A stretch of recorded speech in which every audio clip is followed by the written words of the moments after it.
Today, we're going to talk about Dungeons & Dragons role-playing accessories. Hello, I'm Greg, and welcome to Introduction to Dungeons & Dragons 1st and 2nd Edition Gaming Accessories. Accessories? Back in my day, we didn't have accessories, just pencil, paper, and dice. It's all we needed. Well, old man, times have changed, the game has evolved, and there's plenty of accessories for the DM and the players to make the game more enjoyable, so to speak. But first, let's start off with one of the most common problems dungeon masters have when there's multiple players, 5 or more, including NPCs that the DM controls. Initiative can be a nightmare. Oh, I rolled a 3. No, I rolled a 5. Oh, add your weapon speed, casting time.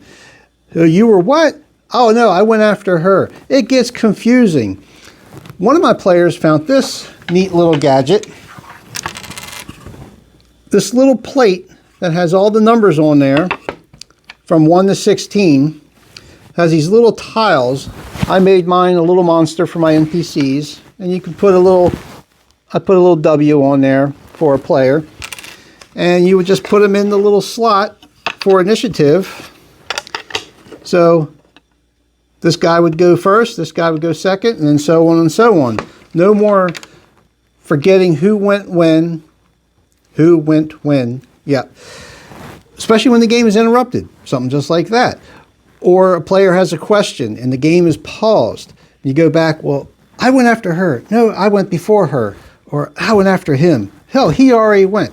Well, now you know. This little gadget saves a lot of time for initiative, and it's for everybody, DMs or players. It definitely speeds the game up. Another thing that I like using are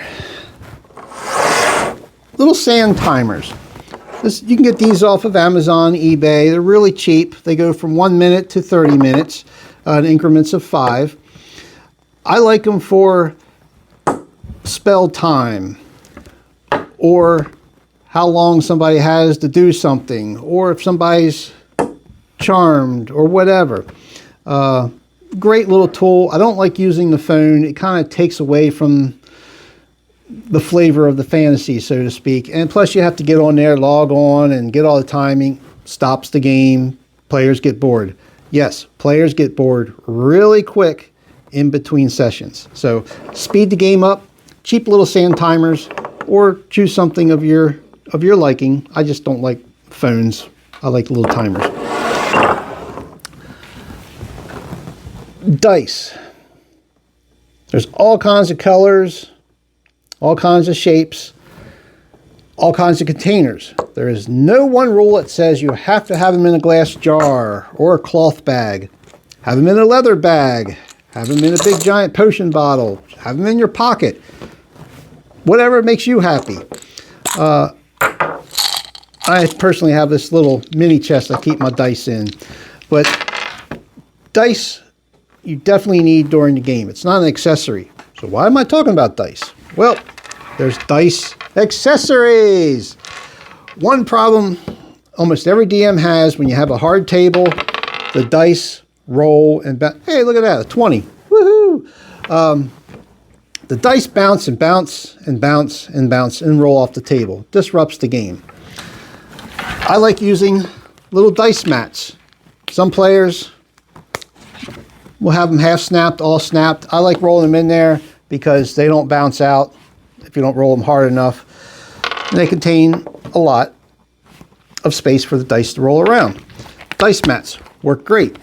What else do they have? Well, as you saw, dice towers. Dice towers, you can get them at comic shops, eBay, Amazon, gaming conventions, or if you're lucky enough to have your own 3D printer, print your own. It could be anything. One of my players got this. It's a dual little dragon. Just throw the dice in. There you go. It gives you your number. Pass, fail, whatever you need. The dice doesn't really bounce out anywhere. How fancy can they get? They can get really fancy with batteries, lights and everything. Gaming towers, the dice still come out and they give you a good, nice roll. Again, there is no one wrong tower. Some people make their own. Awesome. Some people look for something unique and fancy. Awesome again. But yeah, those are dice accessories. They work really well. More dice accessories. Your dice are rolling horrible. They're rolling 1s and 5s and 4s. Yes. Dice jail. It's a thing. Put your dice in jail. Hopefully they learn their lesson, come out and roll bigger. There's also the dice dunce chair. Your dice are being stupid. Teach them a lesson. But one thing, if there's any mathematicians out there, I've noticed over the years, when people are rolling a dice, it comes up a low number, a low number, a low number. They choose a different dice. Roll it, comes up a low number. They grab another one, comes up low. Give your dice a chance. It's eventually going to start getting high numbers. Just keep rolling it. The odds, percentage that you're going to get a high number will happen. But if you keep changing it, most likely you're going to keep missing and failing. Just stick to one dice and just keep it going. Now here's some player accessories. Back in the day, excuse me 1 minute, when 2nd edition came out, it came out with these wizard cards and priest cards for their spells. Definitely a time saver for when you're in game and you need to look up a spell and you don't want to have time to look in the book. These little cards give you the basics. Great time saver. They were from the 80s. I still have my level 6 magic user spells in original wrap. Yes, it's a Stinky Pete. Toy Story reference there. Because none of my magicians, wizards, ever see a high enough level to use 6 level spells. But someday I'll open these. I just don't know when. Miniatures. Miniatures are a good part of any role-playing game. As you can see, I have this on just a regular hex square board, dry erase board. Usually each square, when you're indoors, I usually have equal 5 feet. Outside, 10 feet. Miniatures give a good representation of where your player characters are at. There's some accessories for this. Let's say this magic user here is casting a spell. Well, you have these nice little gadgets. There's all kinds of measurements, circumferences, squares, triangles, breath weapons, one of the DM's favorite tools. So let's say he cast a cone of cold. There is where it goes. Those are the figures that are involved. Good or bad, that's where it's involved. It helps dispute. I was here, I was there. It gives a little bit more for the players to have an imagination. These are good, useful tools for miniatures. There's another little useful tool for miniatures. These little rings. What are those little rings? Well, when you open them, there we go. They have these little scribings on it. This one says paralyzed. So let's say our little thief is paralyzed for X amount of rounds. You put that little cone or disc around him and everybody knows he's paralyzed for X amount of time.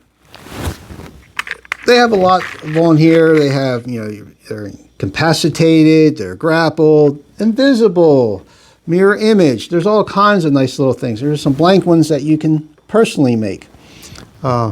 I personally like these pre-printed ones. But miniatures definitely help the game. But there's more miniature accessories. There's adventure sheets. You have sand, each thing's marked in 1-inch squares. Trees, woods, roadways, oceans, rivers. And woods. I like using those. Those are cheap. Huh. Oh wow, cheap little things to help the imagination with. And there's these little battle mats, this company calls them. I like using them because it definitely, when you're in caves or rooms, you get more specific. Definitely helps out the player's imagination, seeing all what is around them. And of course, they're all dry erasable. Definitely works very well with miniatures. One of the DM's accessories are the Dungeon Master screens.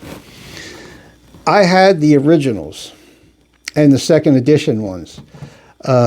Due to an unfortunate event, they disappeared. So I made my own. Made my own out of wood. And there we go. Have this nice little clasp. If I can get it open. And I have all my information there that I need. This is all second edition with a little bit of first edition thrown in there. And I change it out per adventure. But a Dungeon Master screen is what the DM needs to keep information hidden from the player. Again, accessories are fun. They're good. But be careful when using miniatures and all those other accessories. It can slow the game down if you're not careful. Keep the pace going, keep the adventure going. Sometimes I'll have the miniatures just pause on the table and just have the players use their imagination. We don't measure, but the creature's there to identify what they're fighting, and let them use their imagination, and the encounter goes a lot quicker. If you're having the figures move square by square by square, I definitely don't recommend that unless you're a perfectionist, which most perfectionist DMs lose players because it slows the game down. Players become bored. Action, action, action, action. Don't get too detailed on figures. Just use them as a general reference. But whatever accessory that you want to use that works for you, use it. Other than that, enjoy the game with accessories or without accessories. Every once in a while, I will throw my players out there and just say, hey, we're just no miniatures, no accessories. Just roll the dice accessories, and use your imagination. I'm Greg, and I will talk to you later. Have a good one.